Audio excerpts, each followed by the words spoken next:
Okay, আমরা সুন্দরবনে ঢুকছি। The place where we are right now, this is the world biggest mangrove forest, Sundarban.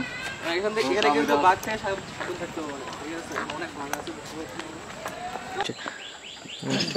এখন আমরা ঠিক সুন্দরবনের প্রায় মাঝামাঝি অবস্থানে চলে আসছি। আমরা এখানে কাঠের রাস্তা দিয়ে ভিতরে যাব। ভিতরে গিয়ে আমরা বাঘের অপেক্ষা আছি, এখনো বাঘ দেখতে পারি নাই।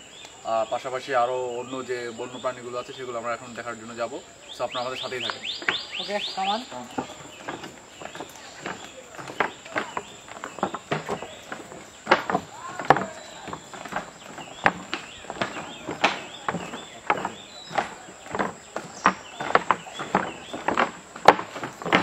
আপনার যে আশপাশ দেখতে পাচ্ছেন, ওই যে হরিণ ভিতরে, অবশ্য ক্যামেরা ওইদিকে যাবে কিনা জানি না, কিন্তু হরিণ দেখা যাচ্ছে, মায়া হরিণ দেখাচ্ছে, 2-3টা মায়া হরিণ দেখাচ্ছে, দৌড়াচ্ছে।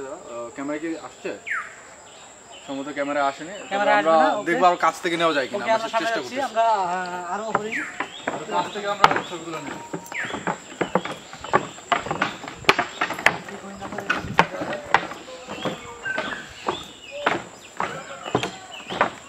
এই যে রাস্তাটা দেখছেন, এই রাস্তা দিয়েই সুন্দরবনের গভীরে ঢোকা হয়।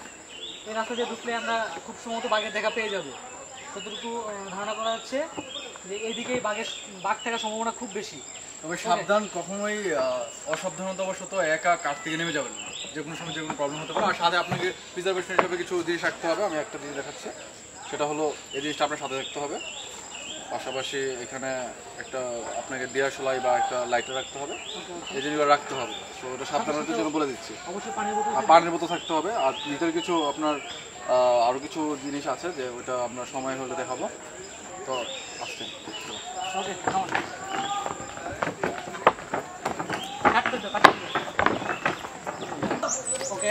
আমরা অলমোস্ট বাঘের কাছাকাছি চলে গেছি। এখানে একটু ভিতরে গেলে যদিও যেতে মানা, তারপর আমরা একটু ভিতরে যাওয়ার চেষ্টা করবো। আর এই ক্ষেত্রে আমাদের সাথে যে প্রিজার্ভেশন গুলো আছে আমরা সাথে নিয়ে নিয়েছি, কোনো প্রবলেম হবে না আশা করছি। আর এই ক্ষেত্রে খুবই সাবধান, কারণ এই ক্ষেত্রে আমাদের খুবই একটু সাবধান থাকতে হবে। একটু ভিতরে সম্ভবত আমরা আরো ভয়ানক কিছু দেখতে পারি। তো যদি যেতে মানা আছে, তারপর আমরা একটু ভিতরে যাওয়ার চেষ্টা করবো। কাম খুব সাবধান। এই পাশটাতে খুবই গভীর, পাশাপাশি এখানে অজগরও থাকতে পারে। এখানে খুবই সাবধান থাকতে হবে। মৌচাক আছে, যে কোনো সময় মৌমাছি খুবই সতর্ক। সুন্দরবনের মৌমাছি এরা অল্প আঘাতের সম্ভাবনা পেলেই মারাত্মক আক্রমণ করে। সুতরাং আপনাকে কোনো শব্দ ছাড়াই আঘাতে হবে, বিন্দুমাত্র শব্দ ছাড়া। কারণ মৌমাছি খুবই সতর্ক, খুবই আক্রমণাত্মক এবং কামড়ে আপনাকে এই পাশটা দেখা যাচ্ছে যখন করে দিতে পারে। সম্ভবত যে কোনো অজগর গিয়েছিল, রাস্তাটাকে আমার একটু ইয়ে লাগছে। এই পাশটাতে আপনার গোখরা বা বিভিন্ন ধরনের বিষাক্ত সাপও থাকতে পারে। তো খুব সাবধানে থাকতে হবে, চোখ কান খোলা রাখতে হবে। ওকে, ক্যামেরা আসবে। সম্ভবত আমাদের আর বেশি ভিতরে যাওয়া উচিত হবে না। আমরা নদীর কূলে চলে এসেছি। এখানে কুমিরও থাকতে পারে। সামনে একটা গহীন বনের ভিতরে একটা নদী আছে, আমরা নদীর কাছাকাছি চলে এসেছি।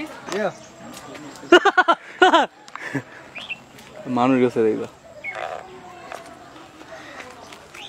পাখি আমারও ভয় দেখা দিচ্ছে। কেমন লাগে গো বিয়ার গ্রিল। এই যে আমরা দেখতে পাচ্ছেন এখানে একটা নদী। এখানে খুব ভয় পেয়ে গেছিলাম, অনেকটা ভয় পেয়ে গেছিলাম সাময়িকের জন্য। সম্ভবত কিছু একটা মানে বাঘ ভেবে আমরা ভয় পেয়েছিলাম, কিন্তু এখানে বাঘ ছিল না, অন্য একটা প্রাণী ছিল, আমরা বলতে যাচ্ছি না। হ্যাঁ, একটু সামনে আগাবো আমরা।